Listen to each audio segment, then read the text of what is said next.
presidente, muchas gracias por recibirnos. Quería empezar preguntándole por las redes sociales, porque se ha hecho usted instagramer. ¿Por qué lo ha hecho? ¿Sintió que se había quedado en fuera de juego de este asunto o por qué lo ha hecho? No, me han hecho.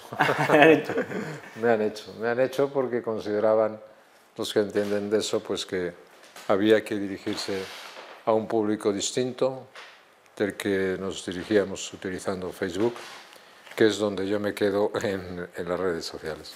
Pero bueno, afortunadamente hay personas muy competentes que manejan eso, porque yo soy el sujeto, pero no soy el actor, no activo. Eso le iba a decir, ¿lo está disfrutando? ¿Se está moldando bien a la experiencia o sigue cosas? Yo las redes sociales con toda franqueza no las sigo. Sí, hago lo que me piden para las mías, pero las redes sociales no las sigo. Fíjese, entonces no le tengo que pedir que tenga cuidado con los enlaces peligrosos, porque así empezó Pegasus. El caso Pegasus ya sabe que empieza cuando se envía un enlace, se accede y entonces eso permite al software entrar en el teléfono, en este caso, tanto del presidente del gobierno como de varios ministros. ¿Usted, presidente, cree en esa teoría según la cual Marruecos u otro país puede estar chantajeando a España con información hurtada al presidente y sus ministros? Yo creo que es un hecho fundamental que todos los países intentan obtener la mayor información posible de otros países, ¿no? Y que incluso entre países aliados pues, se comparte información, pero también se compite por información y a veces se quiere tener información de los demás. Por lo tanto, yo no utilizaría esa palabra, simplemente entra dentro de un capítulo lógico que Marruecos quiera obtener la mayor información de España. Otra cosa distinta es que utilice métodos o que utilice formas o actividades que sean las más adecuadas al efecto, o que sean profundamente inadecuadas en ese terreno, ¿no? Claro, aquí lo sustancial, lo realmente importante es el ángulo ciego que puede derivarse de esto, que es el asunto del Sáhara. Es decir, ningún ciudadano español sabe realmente por qué el gobierno dictamina un cambio de postura tan relevante, ¿no? Hay dos cuestiones, son la forma y el fondo, ¿no? Empezando por la forma, fue extraordinariamente deficiente la forma, porque si se quiere cambiar una política que ha sido consensuada durante décadas en la vida política española, lo correcto es reunirse con las fuerzas políticas, explicar que hay una nueva situación, y lo correcto es ir al Congreso de los Diputados y pedir autorización al Parlamento para hacerlo, o tener la aprobación del Parlamento para hacerlo, o someter esa decisión a una ratificación del Parlamento. Lo que no se puede hacer, y que es un procedimiento insólito, es escribir una carta cambiando unilateralmente y sin conocimiento de la opinión pública, ni del Parlamento, ni de los partidos, la posición histórica de España, y para colmo, que la carta la haga pública el que la recibe. O sea, que los españoles nos enteremos del cambio de posición porque el rey de Marruecos decide hacer pública la carta. Eso es un procedimiento insólito que da pie a todas las interpretaciones y a todas las cábalas que se quiere decir. ¿Cómo es posible que se llegue hasta ese extremo de pérdida de formas y de sometimiento y de expresión, digamos, de debilidad o de entreguismo, ¿no? Y la otra cuestión es el fondo, ¿no? En mi opinión, el fondo es un fondo muy relativamente claro, en el sentido de que los Estados Unidos tienen un interés en fomentar las relaciones de Israel, las relaciones diplomáticas de Israel con determinados estados. Y uno de ellos es Marruecos. A cambio del establecimiento de relaciones entre Israel y Marruecos, Estados Unidos reconoce la soberanía del Sáhara. Eso el gobierno Frankenstein no se entera de que están pasando las cosas y en un momento determinado pues siente que esa estrategia le deja volando en el vacío, siendo además una estrategia que luego viene acompañada por un intento de invasión de Ceuta por más de 10.000 personas, ¿no? Yo creo que es una sensación en la cual se cambia la política en una situación de pánico, ¿no? España tenía antes una clara superioridad desde el punto de vista militar sobre Marruecos. En este momento esa situación es mucho más complicada. Y entonces, al ser mucho más complicada, pues es mucho más preocupante. Eso se ha descuidado y eso lleva a cometer ese gran error, ¿no? Fíjese, le comentaba la anécdota de la cuenta de Instagram, pero aquí hay una cuestión muy interesante, es decir, ¿se ha sentido usted en la sociedad actual desubicado? Y se lo pregunto porque a lo largo de estos años usted ha venido reiterando que el modelo de familia tradicional está en crisis, lo decía usted el otro día, y esto además va unido también a un cambio cultural muy potente. Por ejemplo, las iglesias se han vaciado de jóvenes, por citar uno de estos asuntos de cambio social o de cambio cultural. ¿Usted tiene esa sensación de que llega un mundo tan distinto al que usted vivió ya no solo de niño, sino cuando gobernó desde el año 96 hasta... Vamos a ver, yo creo que para intentar mejorar las cosas, lo que hay que primero intentar es comprenderlas. Y para comprenderlas lo que hace falta es intentar entender la realidad, intentar conocer la realidad. Si usted me habla, por ejemplo, del tema de las familias, pues es evidente que la mayor parte de los jóvenes hoy conviven sin tener vínculos legales entre ellos. De los que tienen vínculos legales entre ellos, el 83% son vínculos civiles y solamente el 17% son vínculos religiosos. Eso es un cambio drástico, quiera o no quiera. Y evidentemente hay otras, lo que se llama ahora otras formas de unidades familiares que existen. Y bueno, todo eso hay que entenderlo, porque todo eso produce evidentemente una serie de consecuencias muy importantes, como por ejemplo es que la mujer española tenga una tasa de fertilidad del 1%, de 1,18, y que tenga su primer hijo, si es que lo tiene, a los 32 años. Eso produce otra consecuencia, y es que en España hay más muertes que nacimientos. Y por lo tanto eso supondrá otra consecuencia, y es que va a haber menos jóvenes, menos trabajadores para el sustento de las pensiones, para el sustento de la sanidad, para pagar impuestos, para ser profesores en la universidad, para ser médicos, etcétera, etcétera. El otro día, por ejemplo, me decían que en los próximos 5 años se jubila el 30% de los médicos de España. Bueno, pues yo sé, vamos a ver qué hacemos cuando se jubilen el 30% de los médicos de España. Hay muchos centros de salud ya en los que faltan médicos, en los que faltan enfermeras. Todas estas cuestiones son cuestiones que hay que plantearse. Dicho eso, por lo que se refiere a la pregunta.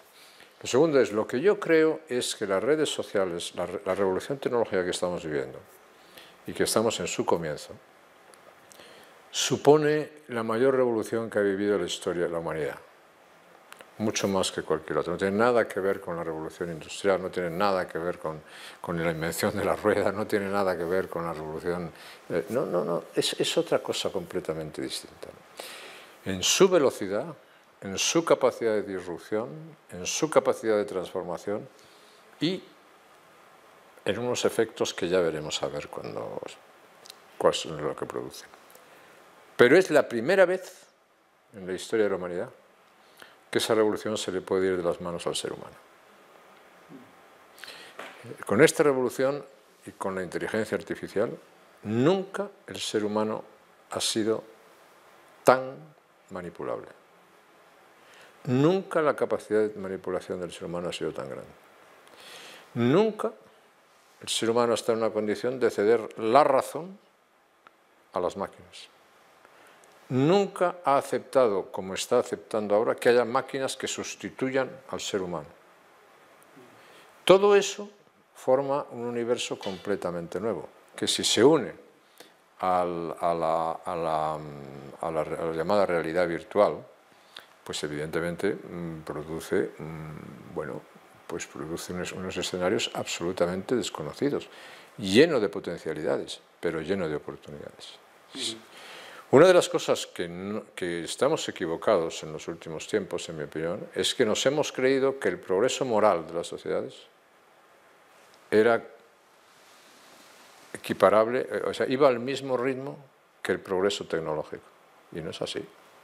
El progreso tecnológico ha ido a un ritmo extraordinario, vertiginoso, pero no así el progreso moral.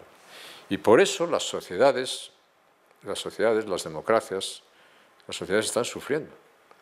Están sufriendo por una capacidad de inadaptación todavía a ese mundo. ¿Y por qué? Porque al final una sociedad es un sistema de vigencias, como decía Marías, ¿no? Ese sistema de indigencia es un sistema en que uno convive y vive en función de unos valores, de unos principios, de unas ideas, de unos usos, de unas costumbres, de una historia. Pero cuando usted se mete en un mundo en el cual pues no es capaz de distinguir entre el derecho a la opinión y el derecho a los hechos propios. Una cosa es tener derecho a opinión y otra cosa es crearse hechos propios, que son cosas distintas. Lo primero es la controversia, es la coexistencia. Lo segundo es la muerte, la verdad. Y hoy estamos en eso, en los hechos propios, en la muerte de la verdad, en la manipulación hasta los más recónditos lugares que tiene el ser humano, ¿no? Entonces, nunca había vivido el mundo un momento como este, ¿no? Y eso a mí me preocupa extraordinariamente, ¿no? Hasta el punto que me hace decir y me hace expresar con claridad una cosa. Desde un punto de vista político, no voy a decir científico, no digo científico, digo desde un punto de vista político, para las instituciones políticas y para la sociedad política, esta revolución ha sido profundamente, está siendo hasta ahora, hasta hoy, profundamente negativa. Si desde el punto de vista científico ha tenido unos aportes extraordinarios, desde el punto de vista de lo que ha aportado políticamente a las sociedades, mi valoración es negativa. Para cerrar Perdón por la extensión, pero es que si no es imposible. Para cerrar, claro, aquí he oído varias cosas, la parte tecnológica y la primera parte de la respuesta ha sido sobre los asuntos sociales, los modelos de familia, etc. Comprenderá que le tengo que pedir una opinión sobre lo sucedido en Estados Unidos con la sentencia del aborto. Lo que ha sentenciado el Tribunal Supremo norteamericano es que el aborto no es un derecho constitucionalmente protegido en los Estados Unidos. Y que, por lo tanto, cada Estado puede legislar, puede tener su legislación sobre el aborto. Eso es lo que ha dicho. Y a partir de ahí es la decisión de cada Estado. Eso es una decisión del Tribunal Supremo de los Estados Unidos. Hay una tradición política en los Estados Unidos. Estados Unidos es un país federal, a diferencia de España. La soberanía en los Estados Unidos nació originariamente en los estados. Los estados tienen una inmensa capacidad para decidir las cosas, incluso cosas que, por ejemplo, en nuestros ojos no deberían decidir, ¿no? Por ejemplo, los estados deciden las circunscripciones electorales para la Cámara de Representantes. Y uno de los problemas que tienen los Estados Unidos es que al decidir los estados esos, como los estados están muy delimitados ya entre republicanos y demócratas, cada uno va diseñando unas circunscripciones electorales cada vez más radicales. Y cada vez hay más radicalismo por las circunscripciones electorales que se dictan. Bueno, pues mire, eso que a los ojos de un europeo no es comprensible, ocurre de esa manera. Que una cuestión como el aborto pueda ser regulada por los estados en Estados Unidos, a mí me parece que es una decisión del Tribunal Supremo, perfectamente entendible, vamos, perfectamente entendible. Aquí, presidente, al contrario que en otras naciones europeas, la mayoría de jefes de gobierno alcanzaron el cargo relativamente jóvenes. Suárez, Zapatero, usted mismo abandonaron Moncloa con apenas 50 años.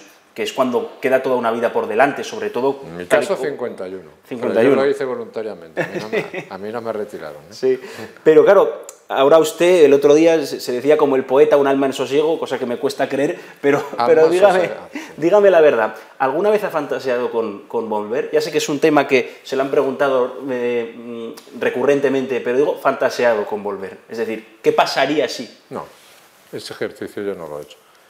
Pero sí que he tenido muchísimas presiones en muchos años para volver. ¿Y cómo las has sobrellevado? Pues con resignación cristiana y con coraje. ¿Resignación cristiana porque le apetecía y se tenía que contener? No, porque siempre te apetece, ¿no? Si te gusta la política. La política, al dirigente político, al político que se ha dedicado a ella y que ha entregado su vida a ella, la política la llevas en la sangre, ¿no? La llevas en la sangre y la llevas en la cabeza. Otra cosa distinta es cómo expreses tu compromiso político, ¿no? Y a veces adaptarse, reinventarse, cuesta su tiempo, ¿no? Cuesta su tiempo, ¿no? Pero bueno, yo he dicho muchas veces y durante muchos años ha habido muchas personas, la sigue habiendo, muchas personas que me han pedido continuamente mi vuelta a la primera línea política, ¿no? Pero yo tomé una decisión y esa decisión ha sido la decisión más difícil que he tomado en mi vida, siempre lo digo. Esa decisión, la decisión de marcharte a los 51 años, es una decisión muy difícil de tomar, pero yo la tomé porque creía que era mejor para el país, ¿no? Y bueno, yo creo que de alguna manera ha quedado, sin estar reflejado legalmente, que más de 8 años en España es difícil gobernar. Bueno, ahora ya... ¿Ya? No. Bueno, sí, pero que la gente entiende la reelección por una vez, pero ya 2 veces ya... o sea, bueno, es que es verdad que veníamos del señor González, que estuvo casi 14. Bueno, o sea, pero y no había normas, ¿no? Y bueno, y uno estaba más y otros... Pero bueno, dentro de eso el país ha vivido ha tenido una estabilidad grande, ¿no? Es decir, España ha sido un país... salvado los episodios, 2 episodios, el del 23 de febrero del 81 y el golpe del 17, ¿no? 2017. Salvado eso, el país ha sido un país estable, ¿no? Y eso es muy positivo, ¿no? Las presiones que usted ha recibido, señor Aznar, ¿han sido directamente proporcionales a la debilidad del liderazgo del Partido Popular? Porque entiendo que cuando a usted le piden que vuelvas, cuando se considera que cuando determinadas personas que influyen en el partido consideran que el partido no está en un buen momento. Bueno, digamos que había mucha gente que pensaba que yo tenía unas características en el ejercicio del liderazgo que pues, se asociaban con un liderazgo fuerte y que España necesitaba ese tipo de liderazgo en algunos años, ¿no? Pero bueno, eso siempre no es así. Y eso siempre las cosas no tienen por qué ser de esa manera, ¿no? Entonces, que hubiese muchas personas dentro y fuera de España que pensasen que lo mejor que podía pasar es que yo volviese a la actividad política, pues es comprensible. Que yo me mantuviese en mi decisión creo que es también razonable, ¿no? Y por lo tanto no me arrepiento de no haber vuelto a la actividad política y tampoco me arrepiento de haber hecho y de haber estar pendiente de la actividad política desde una posición absolutamente intelectual, ¿no? Y aunque usted no se lo crea, soy un alma sosegada. Luego lo iremos comprobando a lo largo de la entrevista. Es que ser un alma sosegada no significa, lo sé. Significa no tener opinión. Desde luego. Desde luego. Por hablar es como dicen algunos, no, este señor ha sido un buen expresidente, no es presidente. No, oye, ¿usted qué quiere decir que es buen expresidente? Pues ese es un buen presidente, un buen expresidente, sobre todo cuando uno es leal con su país o cuando uno es leal con su partido. Pero eso significa decir lo que uno piensa. Los mudos, a lo mejor no son buenos expresidentes, ¿eh? A lo mejor lo que pasa es que no tienen nada que decir. Es muy interesante psicológicamente todo esto, porque el otro día, como tuve la oportunidad de verles de manera seguida, le puedo decir que vio alguno más sosegado que tenía pinta más sosegada. O con opiniones, o con otro tipo de opiniones, o con opiniones menos. Pero dar tu opinión, tener criterio, tener opinión, es justamente lo que necesita el mundo de hoy. Si el mundo de hoy, la sociedad de hoy y la política de hoy lo que necesita es que alguien le dé certezas, no más incertidumbres, no más quebraderos de cabeza. Y el liderazgo político consiste en intentar dar certezas, porque has estudiado la realidad e interpretas la realidad y llegas a unas conclusiones, que pueden ser acertadas o equivocadas, pero tratas de dar certezas a la gente, ¿no? Por hablar ya del Partido Popular actual, parafraseando a Gary Lineker, podríamos decir que Alianza Popular primero y el Partido Popular después es un deporte 11 contra 11 en el que casi siempre gana Galicia, ¿no? Bueno, pues si es para bien, estupendo. Pero tampoco me gustaría más tener una referencia del Real Madrid que de un antiguo... Lo he hecho deliberadamente, es que está el español lleno de madridistas, entonces... De Barcelona. Incluso son madridistas, como dice Pérez, incluso hasta los que no lo saben, ¿no? Sí. Bueno, espero que no sea mi caso. Pues sí. No, yo creo que el actual liderazgo del Partido Popular está en muy buenas manos, en unas manos inteligentes, expertas, serias, serenas y decididas. Y eso es lo que necesita el país. un reformismo profundo, inteligente y conciliador. Me siento a gusto, francamente, con el liderazgo de Alberto Núñez Feijóo. Las encuestas son peligrosas, no sé si usted tiene fe demoscópica. En cualquier caso, ¿se está produciendo, a su juicio, lo que se llama el cambio de ciclo? Sí, no tengo duda. ¿Por qué? Porque es difícil defraudar más a un electorado de lo que lo está haciendo el gobierno Frankenstein. Es difícil defraudar más a un electorado, es difícil traicionar más a un electorado. Y es difícil, y eso es lo que significa que la izquierda esté bajando en bloque. No hay transferencias de bloque, de votos en la izquierda. La izquierda está bajando en bloque y la derecha está subiendo. Entonces yo creo que esa es una tendencia, como se ha demostrado en Andalucía, que se va a consolidar para toda España, ¿no? Y eso tiene su origen en varias cuestiones, ¿no? A la gente no le gusta, primero, la gente no confía en el presidente del gobierno, desconfía profundamente del presidente del gobierno. Segundo, a la mayoría de la gente no le gusta esta coalición, no le gusta que los más radicales de los radicales estén en el gobierno. Y tercero, hay una parte del electorado de izquierda que efectivamente pues, todos los días está viendo vulnerados sus ideas, ¿no? Y estas cosas, pues, pues tienen sus consecuencias electorales, ¿no? Y si en la otra parte pues, emerge un liderazgo creíble, positivo, pues entonces yo creo que el cambio de ciclo es muy claro. Y será para bien. Cuando Pablo Casado lideraba el Partido Popular, usted mostró su convencimiento de que algún día sería presidente del gobierno. ¿Eso era una obligación electoral o una conclusión razonada? Esta es una lealtad al partido, ¿no? Como hablábamos antes. Eso se llama ser leal al partido al que perteneces. Pero Pablo Casado, tenía muchas virtudes y muchas capacidades. Si las hubiese utilizado correctamente, podría haber llegado. ¿A su juicio qué falló? Pues a veces los dirigentes políticos se evaden de la realidad y crean o viven una realidad en la que no existe o la interpretan incorrectamente y no atienden a las reflexiones, a las sugerencias o a los consejos que se les puede dar. Y eso provoca errores. Lo dice por sus consejos, claro. Bueno, lo digo en general.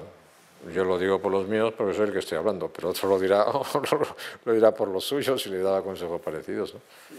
Pero yo a Pablo Casado le advertí muchas veces de lo que le iba a pasar si seguía haciendo algunas cosas, o seguía por el camino que había emprendido, ¿no?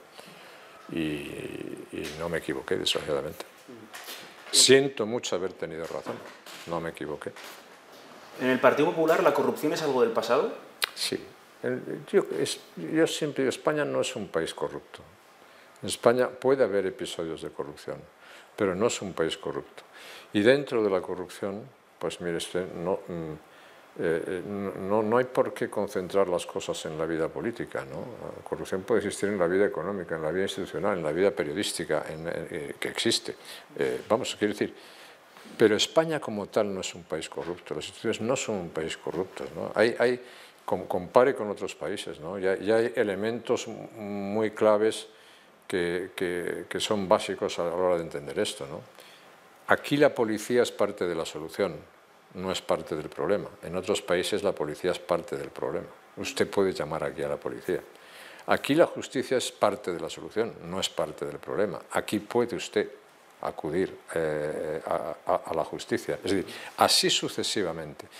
Aunque las instituciones españolas han sufrido en los últimos años y están sufriendo un proceso de deterioro que no me gusta nada, porque los países más fuertes, más sólidos y más competitivos son aquellos que son institucionalmente muy fuertes, no me gusta nada la utilización institucional que se está produciendo en España. Sí tengo que decir que España es un país que todavía institucionalmente funciona. Y eso es una gran garantía. ¿Dentro de eso puede haber episodios? Puede haber episodios. Puede haber episodios. Teniendo en cuenta la sentencia que hablaba de cómo se pagó la reforma de la sede de Génova, la anterior dirección del Partido Popular anunció que se iba a vender o a alquilar, que se iba a cambiar de sitio. ahora parece que eso no está sobre la mesa. ¿Cuál es su opinión sobre el asunto de la sede? Pues me da la sensación de que aquello fue una precipitación.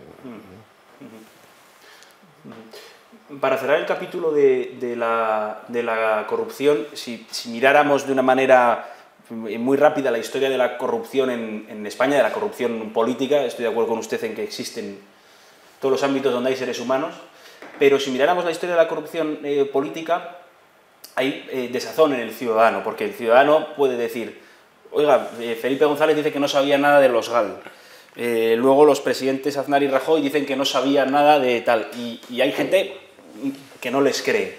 Usted cuando se lo dicen, porque imagino que se lo habrán dicho, ¿qué responde al ciudadano cuando le transmite esa desazón? Haga otra pregunta que no vincule solamente en los políticos. Ha habido muchos dirigentes políticos que han sido condenados. Yo siempre no he estado de acuerdo con aquella regla que se estableció en España de que las responsabilidades políticas la determinaban los tribunales de justicia. Yo no estoy de acuerdo en eso. Las responsabilidades políticas son políticas. Los tribunales de justicia pueden determinar responsabilidades administrativas, civiles, criminales, lo que quieran, pero no políticas. Las responsabilidades políticas son de los tribunales. Entonces, eso de que, por ejemplo, esa regla de que un señor que sea imputado, que sea investigado, tiene que renunciar a todos sus cargos, yo tengo que decirle a usted por qué. ¿Y si luego es inocente? Otra cosa distinta es que políticamente usted diga, hombre, políticamente yo creo que es conveniente que usted renuncie, por responsabilidad política. Pero por el hecho de una decisión tomada por un juez o por un fiscal, que tenga que dimitir automáticamente. Ya perdone, pero no estoy de acuerdo con eso. ¿Qué ocurre si luego es inocente? ¿Quién lo repara?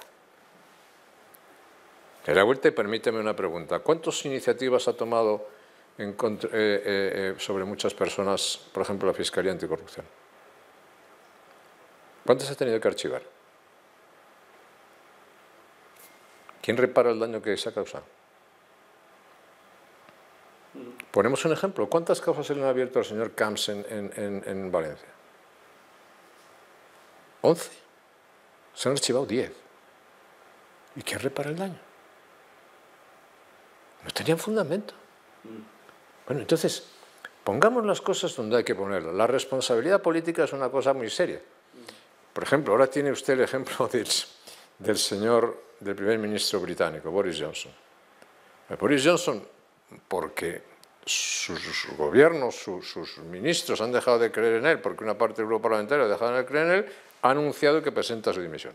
Y además de eso, ha habido investigaciones y escándalos y todo lo que sea. Pero es una decisión estrictamente política. Boris Johnson no ha dicho a mí que me juzgue un señor y si un señor me juzga yo me marcho o me quedo. Entonces, hay que establecer muy bien ese concepto. Y el concepto de la responsabilidad es un concepto que forma parte de ese sistema de vigencias al que yo me refería antes y que se está diluyendo. Y a mí me gustaría que se recuperase.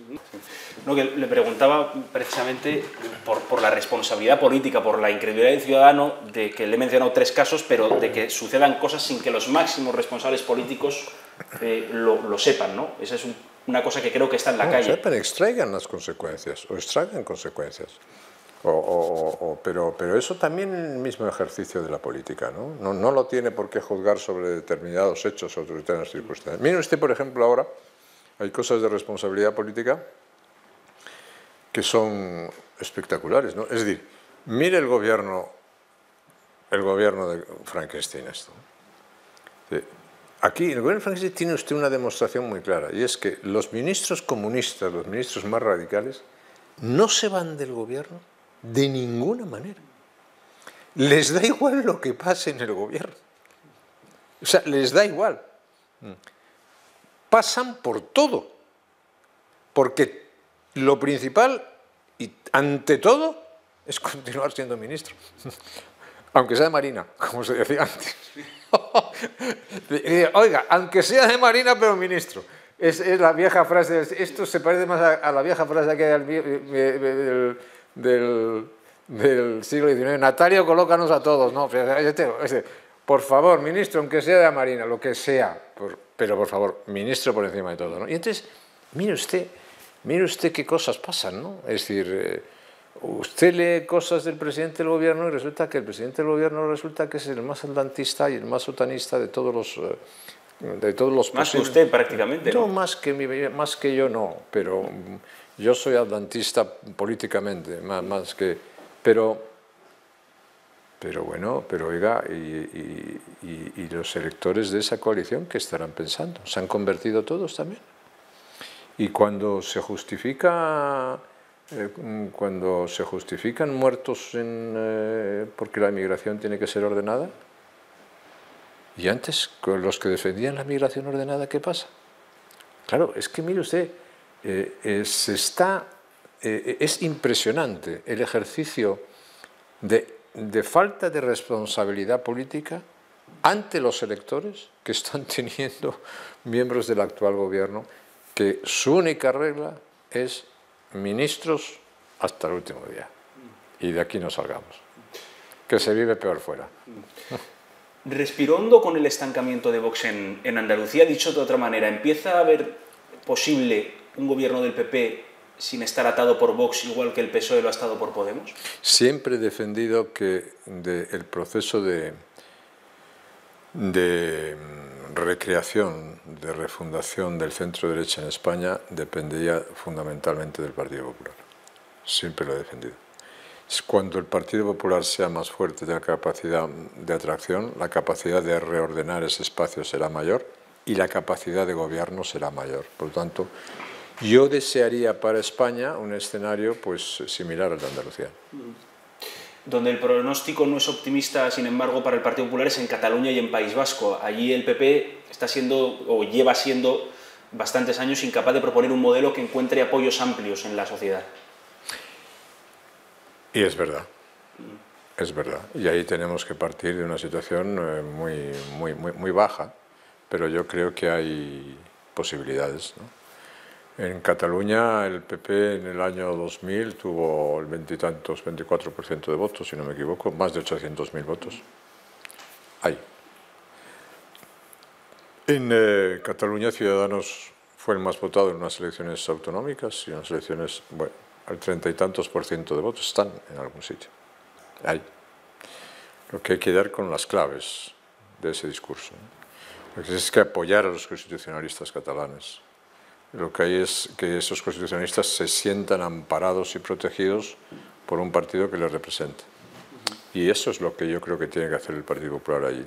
Yo sé que no es tarea fácil, porque me ha tocado hacerla en distintas ocasiones, pero es posible hacerlo. Y lo mismo en el País Vasco. En el País Vasco las posiciones constitucionalistas fueron abandonadas, absolutamente, y hay que recuperar la representación de partidos constitucionalistas, partidos abiertos, representación no nacionalista, que es partidaria de sociedades abiertas, de sociedades libres, de sociedades competitivas, en la que efectivamente tenga oportunidades para todos, ¿no? Bueno, el nacionalismo está provocando dos cuestiones.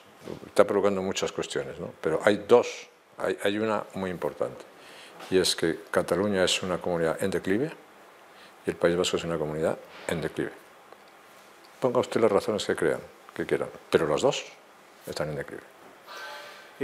La última vez que le vi fue en unas jornadas en Santander y pasó una cosa muy curiosa. Justo cuando le estaba saludando apareció un hombre con un libro de hazaña y le pidió a usted que se lo firmara. Y me llamó la atención que usted escribió una dedicatoria bastante larga. ¿Qué puso? Imagino que puso algo sobre su visión de hazaña. Pues puse que esta era una parte de la historia de España que conviene leer, pero conviene que no vuelva. Porque es la historia de la exclusión, la historia de la confrontación. Hazaña era un hombre de un gran talento, una gran inteligencia, pero enormemente sectario. Y así como tenía un difícil talento literario, era un escritor sin lectores, como se decía, sí tenía una idea de España, natural, que como él decía, a mí la idea española me fluye naturalmente. Ser naturalmente español. En mi personalidad, pero tuvo un ejercicio político, siendo el más brillante de su generación, muy negativo, ¿no? muy sectario. Y eso, bueno, condujo a malos resultados para España. Por tanto, hay que conocer la historia, hay que leerla. Lo que no hay es que reescribirla, ¿no? Los diarios de hazaña no hay que reescribirlos, no, perdóneme usted, no hay que reescribirlos. Ahí están. Igual ahora en la memoria democrática también dicen hay que reescribir los diarios de hazaña, pues vamos a reescribir los diarios de hazaña. Bueno, podría hacerlo usted, que los conoce bien. Bueno, sí, pero yo creo que la historia no está para ser reescrita ni para ser manipulada, ni los hechos históricos son maleables, deben ser maleables, ni los parlamentos tienen por qué pronunciarse sobre cuestiones del pasado histórico de los países. Eso es cuestión de los historiadores, de los científicos, de los intelectuales y de las personas, y de invitar a las personas a que conozcan bien la historia. Esto de que Azaña tenía una idea de España, lo lleva diciendo usted muchos años. Sí. ¿Qué presidentes de nuestra democracia han tenido una idea de España? Yo creo que todos a su manera tenían una idea de España, lo que algunos la expresaban con más brillantez que otros. Es curioso cómo ha cambiado el eje, hay un movimiento de placas tectónicas, porque el otro día que les vimos a todos juntos, les pudimos ir escuchando acompasadamente.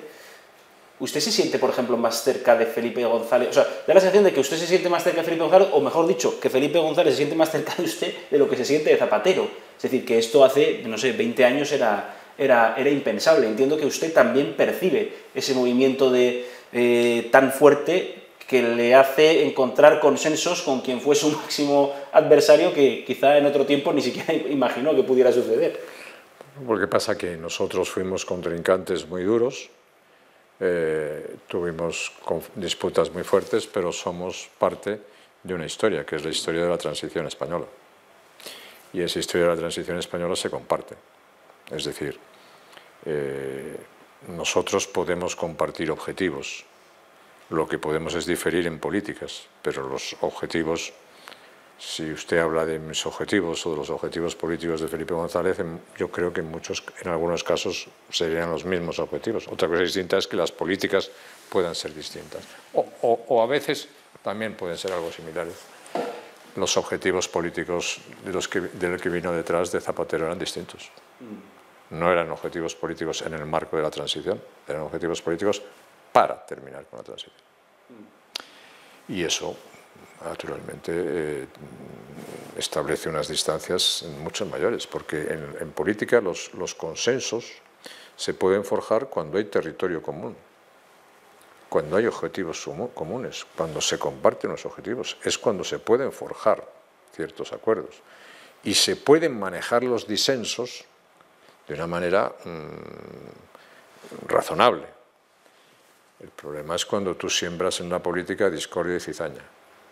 Si siembras discordia y siembras cizaña, es entonces cuando vas a políticas de confrontación o de exclusión. Y eso, que es lo que se practicó en España a partir del 2004, es muy distinto de lo que pasó antes. Con Azaña en el espejo usted ha teorizado algunas veces y ha dicho una frase que es: un presidente que lleva un diario es un presidente débil. ¿Y qué pasa con los presidentes que publican manuales de resistencia? Yo he sido presidente durante 8 años y en algún momento he tenido la tentación de escribir, de tomar notas, ¿no?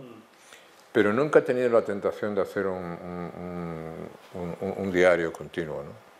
Porque al final acabas... Es lo que dice Azaña, que Azaña, a la base de escribir todos los días en el jefe del gobierno, creó un personaje. Y creó un personaje que probablemente no existía.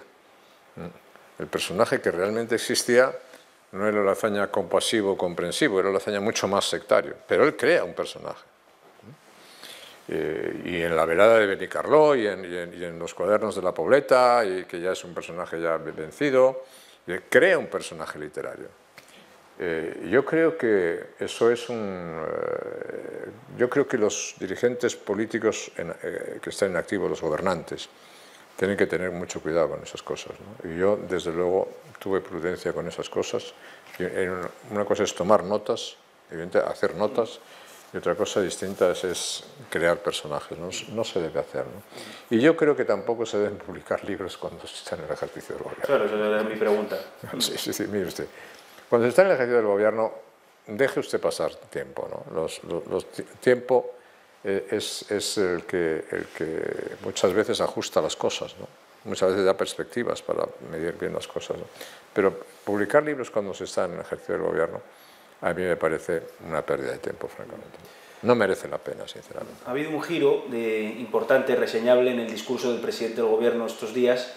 Ha empezado a hablar de los conciliábulos de terminales oscuras y señores con puros que quieren derrocarle. Es una literalidad. Entonces, ya que he venido a verle, digo, ¿no será usted uno de esos señores que participa de los conciliábulos con puros y con terminales mediáticas que quiere derrocar a Sánchez? Porque imagino que está al tanto del nuevo discurso de Sánchez. Pues me parece que la cuestión es que usted le debe pedir una entrevista a Sánchez y preguntarle, ¿usted cree que Aznar es uno de esos señores que fuma puro que está en los conciliábulos? Porque yo no lo sé.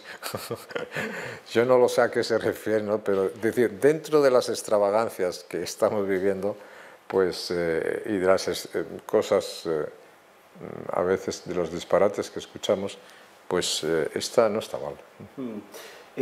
Ahora usted tampoco escribe, ni siquiera poesía como en tiempos se escribía. Se lo digo porque acaban de publicarse unos versos inéditos del presidente Leopoldo Calvo Sotelo. Ha salido publicado un poemario que no publicó en vida, y le leo, con su permiso, uno de estos versos de Leopoldo Calvo Sotelo. Felipe, no me seas chulo, hay que irse de la OTAN porque si no, no nos votan y nos darán por él y no termino. Ese es uno de los versos de Leopoldo Calvo Sotelo, con toda la faz que tenía de seriedad, tenía mucho ingenio, ¿no? Sí, ¿no? Y era un hombre inteligente, pero tenía mucho ingenio, ¿no? Y yo tengo que decir que uno de los mejores discursos que yo he escuchado siendo diputado en el Congreso fue a Leopoldo Calvo Sotelo exactamente con el tema de la OTAN. Exactamente con el tema del referéndum de la OTAN, ¿no?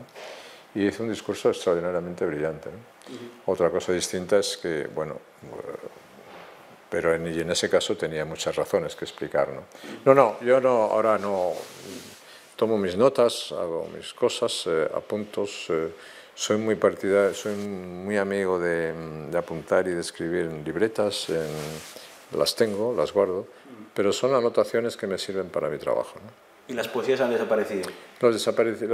No, sí, como lector no. No, me refiero como... Sí, como aficionado, sí. Como aficionado, sí.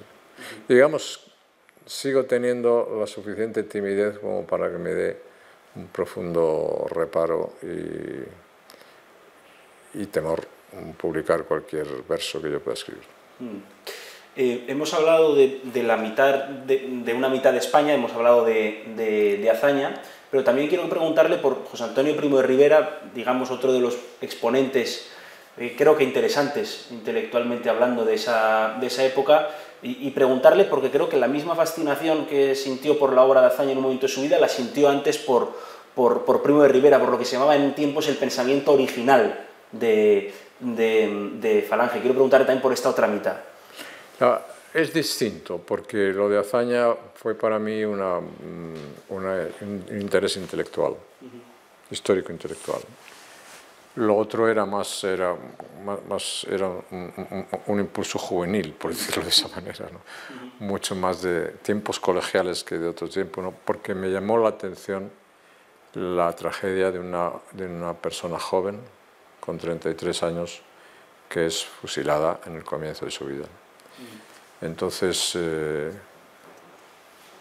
esa fue una tragedia que a mí, como amante de la historia y como amante conocedor de la historia de mi país, pues a mí me impresionó, ¿no? Y bueno, y me llevó a tener cierto interés por el personaje de José Antonio Primo de Rivera. Hay una cuestión muy interesante, muy paradójica, que usted de derechas ha leído más Azaña que los presidentes de izquierdas, y Julio Anguita de izquierdas había leído mucho más a Primo de Rivera que usted. Bueno, es que yo soy una persona liberal y Julio Anguita muchas veces, si usted analiza el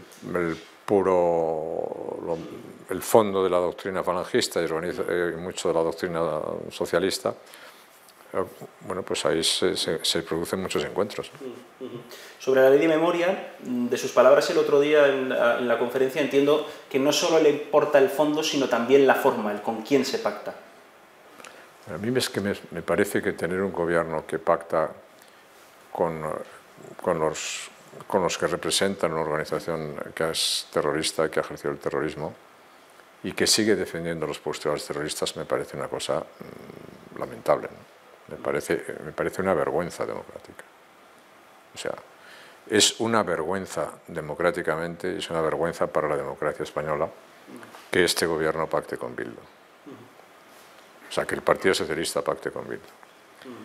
Pero que el Partido Socialista pacte con Bildu para reescribir la historia, es decir, para blanquear lo que hizo ETA y para minimizar a las víctimas del terrorismo y lo que sufrió la sociedad española, me parece ya absolutamente inaceptable. Y entonces a mí eso no solamente es una cuestión, las formas y el fondo es muy importante, pero no es una cuestión solamente de fondo, también es una cuestión de formas, ¿no?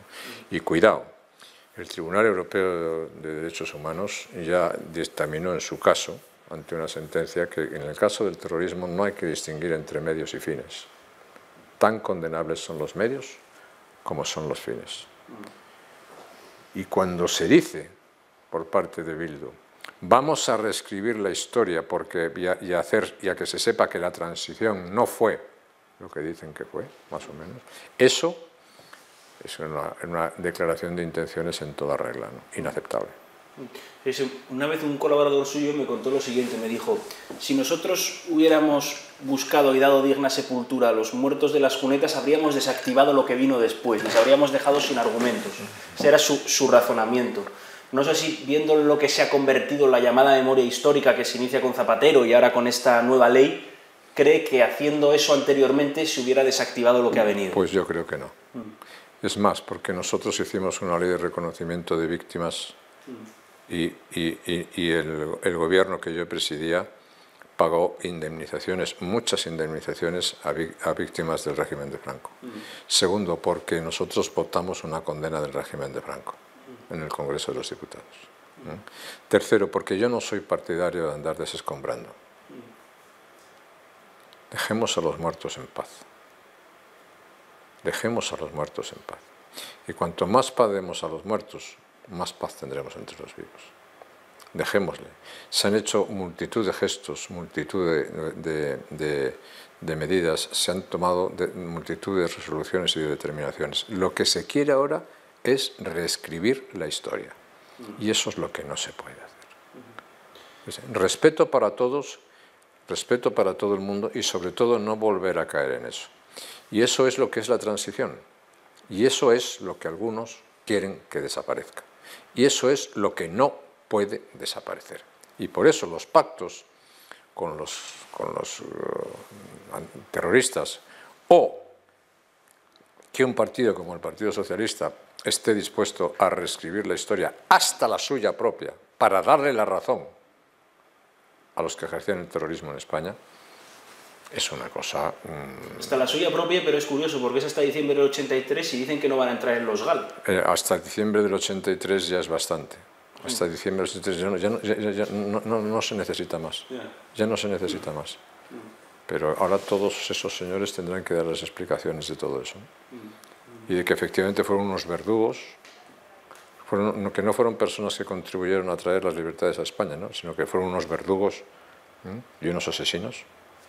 Y no, ¿verdad?, que los asesinos estaban en el lado terrorista de ETA. Según deduzco yo del estudio de sus opiniones políticas, señor Aznar, usted no tiene una fe monárquica, es decir, usted no es un monárquico en términos intelectuales, sino pragmáticos. Es monárquico porque cree que la corona está arraigada y da continuidad histórica a la nación, ¿no? Eso es. En abstracto, entonces, ¿es usted republicano? Soy monárquico, convencido de que la institución es la corona es la mejor garantía para la continuidad histórica de España, que es lo que a mí me importa. La nación española en libertad, en progreso y en continuidad. Y eso lo garantiza la corona. Y eso lo garantiza la Constitución. Los que van a intentar derribar la monarquía saben que si derriban la monarquía, derriban y acaban con la Constitución.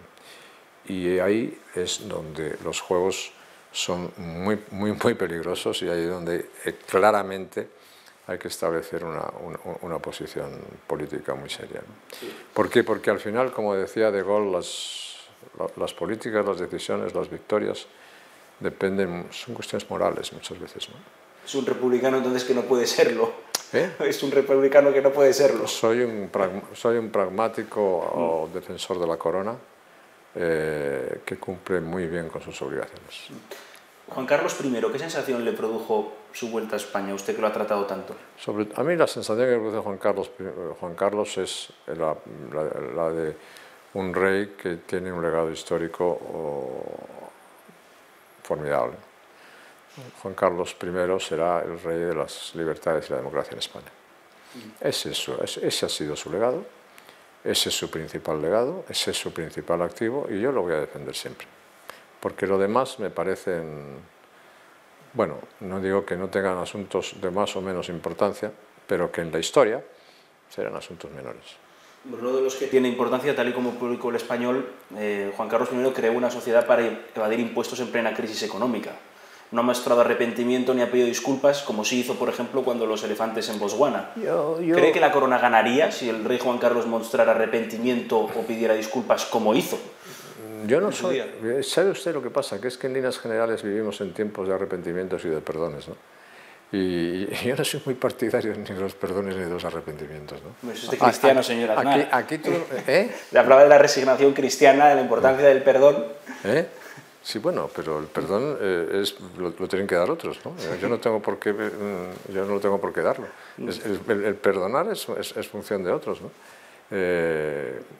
Pero lo que quiero decir es que ahora mismo decir, oye, hay que pedir perdón por esto, pedir perdón por aquello, pedir perdón por lo demás allá, pero yo no soy muy partidario de pedir perdón, sino de ser consecuente y de asumir con consecuencia mis propios actos, ¿no? Y de pedirles a los demás que asuman con consecuencia sus propios actos. Yo lo que digo, mírese usted la historia de los reyes, mírese usted la historia de las monarquías, mírese usted la historia de los países y haga la interpretación política que quiera y luego váyase usted a pie de página y busque en pie de página lo que quiera, pero el legado fundamental es ese. Sobre la guerra de Ucrania, el otro día contó usted que trató mucho a Putin en el ejercicio de su cargo y que no tenía ninguna duda de que acabaría invadiendo Kiev como ha sucedido. Trace un retrato de Putin, pero no un retrato político. Es decir, ya el retrato político creo que el ciudadano ya tiene bastantes elementos de juicio. Me interesa el retrato del tú a tú. Una persona absolutamente racional, con una idea histórica de lo que es Rusia, con una idea muy clara de lo que quiere que sea el papel de Rusia en el mundo, y en el ejercicio de su tarea de gobierno, con una tendencia creciente al autoritarismo, y a ser implacable en la utilización de cualquier medio que garantice su poder. Eso es Putin. Niega la mayor cuando se escucha esto de que Putin es un trastornado, un loco y tal. Es exactamente lo contrario. Una persona absolutamente racional. De todas las cosas que le dijo a usted el señor Putin, ¿qué fue lo que más le impresionó? Porque mantuvieron varias conversaciones a lo largo de todos esos años, entiendo. Al final, una de las últimas veces que conversamos, él utilizaba mucho en las conversaciones que se sentía amenazado por la OTAN, ¿no? Y que él no podía, que tenía que reaccionar ante las amenazas de la OTAN, ¿no? Y ahí era una discrepancia muy grande, es decir, la OTAN no es una organización ofensiva, es una organización defensiva. Por lo tanto, la OTAN no te va a atacar, ¿no? Pero él se sentía amenazado porque en la expansión de la OTAN él expresaba un sentimiento profundo de los dirigentes de la historia rusa, que siempre han sentido una amenaza en el exterior por la inmensidad de sus fronteras. Y hay que enseñar una política, es decir, Rusia es tanto más segura cuanto sus fronteras más se expandan, ¿no? Que eran las expresiones de Pedro el Grande y de Catalina la Grande, ¿no? Y eso es esencialmente Putin. Rusia ha sido un imperio y ese imperio tiene que tener un papel de primer nivel en el mundo actual. Claro, todo eso tiene el pequeño detalle que la Unión Soviética perdió la Guerra Fría. y que se desmembró. Y no es que Putin quiera recuperar la Guerra Fría. Putin es un nacionalista ortodoxo que quiere recuperar el imperio de los zares, que no es lo mismo.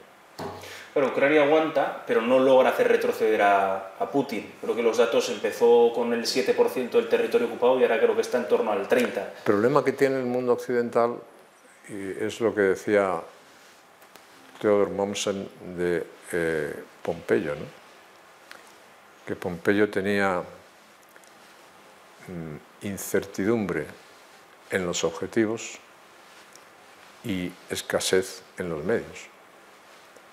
Y entonces, con incertidumbre en los objetivos, es decir, cuando no sabes bien cuáles son tus objetivos, y en segundo lugar, cuando tienes escasez de medios, pues entonces es muy difícil avanzar. Y hoy, a día de hoy en Ucrania, es un hecho cierto que Rusia está consolidando sus posiciones en un área que representa aproximadamente el 25% de Ucrania, del 30% de Ucrania. Claro, hasta ahora militarmente los ucranianos no han sido armados y si lo han sido, no han sido capaces de organizar una contraofensiva que rechace a las fuerzas rusas. Solamente se podrá garantizar la integridad territorial de Ucrania si esa capacidad existe. Si esa capacidad no existe, la salida para esa guerra será otra, ¿no? ¿Qué hacer entonces? Es decir, si hay incertidumbre en los objetivos... Pues entonces estamos en una situación complicada. Estamos en una situación complicada en la cual yo creo que Putin va a esperar a la llegada del invierno para intentar explotar al máximo las divisiones en el mundo occidental. Que es cuando Rusia siempre gana, en el invierno. En el invierno. Históricamente. El general invierno ha sido decisivo para los rusos, ¿no? Y ese general invierno pues también va a existir ahora. Su gobierno, igual que este, apoyó una guerra. Es verdad que una y otra no tenían nada que ver, pero con la perspectiva que le da el tiempo, ¿cree que hubo algún error con Irak en su gestión? Vamos a ver, España ha apoyado la intervención en los Balcanes. Eso fue en la época de Felipe González. Yo también la apoyé en la intervención en Kosovo.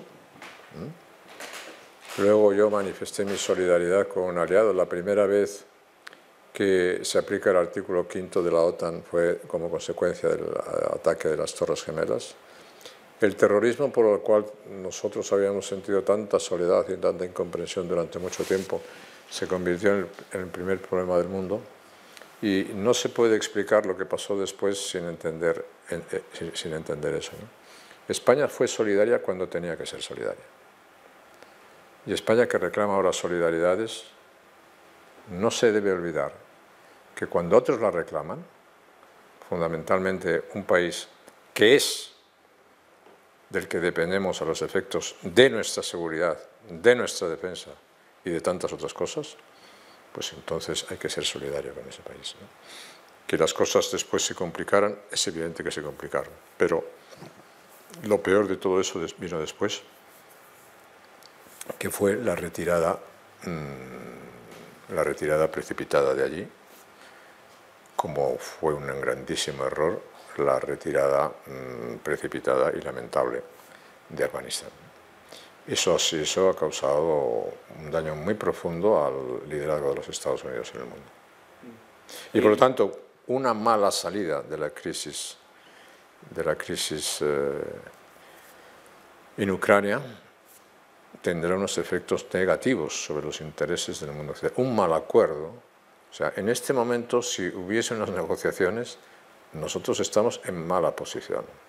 Está en mejor posición Rusia que el mundo occidental. Y eso, bueno, pues cuidado, porque después de Afganistán, después de la retirada de Irak, después de la retirada de Siria, después de la retirada de Libia, después de todas esas renuncias y después de todas esas cuestiones, el liderazgo de los Estados Unidos no está en el mejor momento actualmente, ¿no? Aunque ahora hay que decir que el reforzamiento de la OTAN y de la relación transatlántica es una noticia, en mi opinión, muy positiva. Antes de terminar pidiéndole una receta para la inflación, que creo que es el reto de nuestro tiempo, fíjese, el otro día en las conferencias de Santander, el presidente de la Real Academia de Ciencias Morales y Políticas, Benigno Pendas, hablaba de lo interesante que era la oportunidad de extraer las impresiones psicológicas de los expresidentes. Y de este asunto de que hemos hablado hay una imagen icónica. Usted utiliza siempre el símil de la mesa del poder, que España ya no está sentada a la mesa donde se toman las decisiones, y decía que en su gobierno sí que estuvo España en esa mesa. Claro, a mí cuando le escuchaba me vino a la cabeza la foto de los famosos pies sobre la mesa. ¿Cuál es, según la impresión psicológica de la que hablaba el presidente de la Real Academia, cuál es la impresión psicológica de ese momento? O sea, es decir, usted, pasado tanto tiempo, mira esa fotografía y ¿qué piensa? Mire, la relación de España con los Estados Unidos en aquel tiempo era una relación esencialmente política. El entendimiento del atlantismo era fundamentalmente político. Y eso, nosotros con eso lo deslizábamos, era nuestro concepto en la política española y nuestro concepto de la relación internacional, en las relaciones internacionales. No era simplemente una cuestión de seguridad. Hoy hemos retrocedido a la época de Franco en ese terreno. Las relaciones con los Estados Unidos solamente se miden en términos de presencia en bases militares, en un gobierno Frankenstein. Acuérdese lo que decían los de ese gobierno de las bases y de estas cosas. Bueno, lo que falta es esa relación y ese entendimiento político y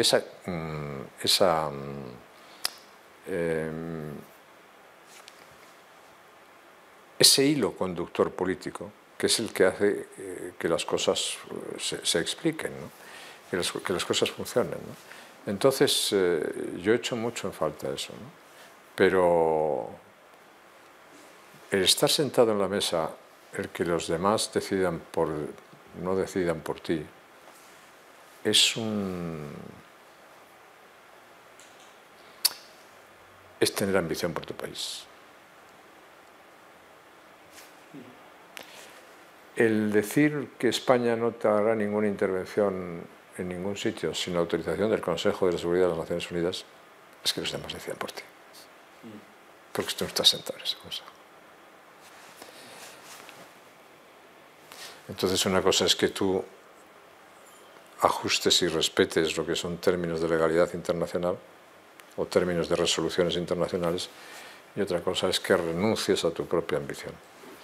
Y yo creo que los españoles tenemos capacidad, tenemos talento, tenemos voluntad, si se pone en marcha, y tenemos fuerza para ser ambiciosos. Y lo que quiero es que lo sigamos. Para ser ambiciosos en el buen sentido.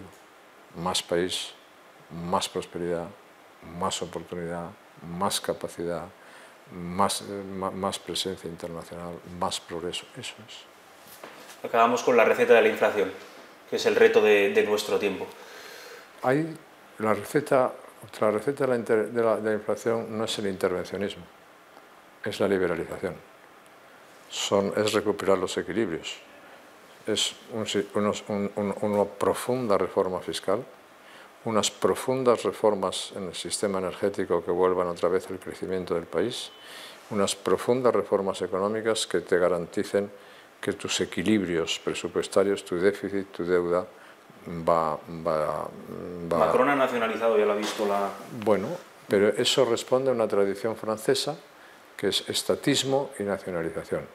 Yo creo que las buenas políticas son justamente las no intervencionistas, sino son las políticas en este momento con inflación además, que hacen que la competencia, que hacen que las ofertas, las políticas de oferta sean cada vez más atractivas, porque eso es lo que hace que la inflación se reduzca y eso es lo que hace que el crecimiento fluya. Y cuanto más crecimiento y cuanto más liberalización, menos inflación. Pues muchas gracias, señor Aznar.